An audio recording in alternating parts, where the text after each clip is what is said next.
கிடையாது.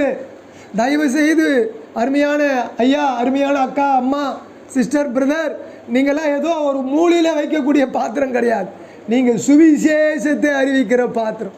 நீங்கள் ராஜாக்களுக்கு சுவிசேஷத்தை அறிவிக்கிற பாத்திரம். தேவ சமூகத்தில் காணப்படக்கூடிய பாத்திரம். உங்கள் பாத்திரம் இன்றைக்கு நிரம்பி வழிகிறது. அல்லேலூயா. நான் தெரிந்து கொண்ட பாத்திரமாக இருக்கிறார். நீங்கள் தேவனால் தெரிந்து கொள்ளப்பட்ட பாத்திரம். நீங்கள் தேவனால் தெரிந்து கொள்ளப்பட்ட பாத்திரம். ஆகவே இந்த நாளிலே உங்கள் துக்கம் எப்படி மாறப்போகுது? சந்தோஷமாய் மாறப்போகிறது. உங்கள் பாத்திரம் நிரம்பி வழிகிறது. உங்கள் பாத்திரம் தேவ சமூகத்திலே இருக்கிறது. உங்கள் பாத்திரம் தேவனால் தெரிந்து கொள்ளப்பட்ட பாத்திரம் என்பதை கர்த்தர் உறுதிப்படுத்துகிறார். அதனால தான் சங்கீதம் 116வது சங்கீதத்திலே 13வது வசனத்தை நாம் வாசிக்கலாம்.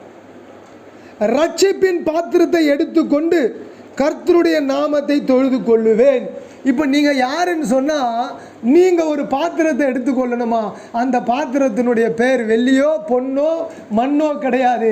அந்த பாத்திரம் ரட்சிப்பின் பாத்திரம். அல்லேலூயா.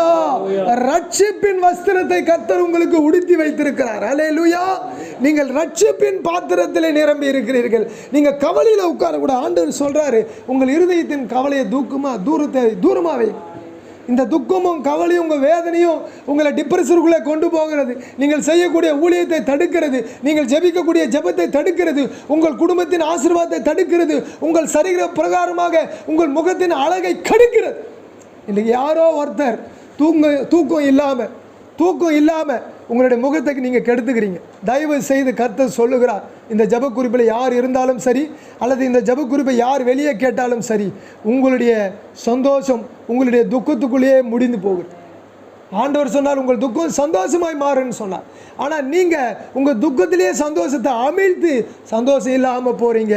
இந்த நாள் உங்களுக்கு தூக்கத்தின் ஒரு நல்ல நித்திரையை கொடுக்க போகிறான். நான் அதற்காக இந்த இடையில ஜெபிக்க போகிறேன். ஆண்டவரே, யார் தூக்கம் இல்லாமல் கலங்கி கொண்டிருக்கிறார்களோ அவர்களை நசரேயா இயேசுவின் நாமத்தினாலே தூங்கும்படியாய் நல்ல ஆவியை நான் கட்டளையிட்டு கொடுக்கிறேன்.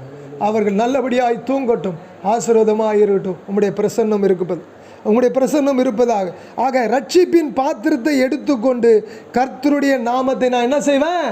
தொழுது கொள்ளுவேன். ஆகவே நீங்கள் எதற்காய் தெரிந்து கொள்ளப்பட்டீர்கள் என்று சொன்னால், தேவ சமூகத்தில் நிற்கிற பாத்திரமாய் தெரிந்து கொள்ளப்பட்டீர்கள். நீங்கள் எதற்காய் தெரிந்து கொள்ளப்பட்டீர்கள் என்று சொன்னால், உங்கள் பாத்திரம் நிரம்பி வழிவதற்காக தெரிந்து கொள்ளப்பட்ட பாத்திரம். நீங்கள் எம்டியான பாத்திரம் கிடையாது. நீங்கள் எதற்காய் தெரிந்து கொள்ளப்பட்டீர்கள் என்று சொன்னால், நான் தெரிந்து கொண்ட பாத்திரமாய் இருக்கிறான். அவன் புறஜாதிகளுக்கு சுவிசேஷத்தை அறிவிப்பான், எதிரிகளுக்கு சுவிசேஷத்தை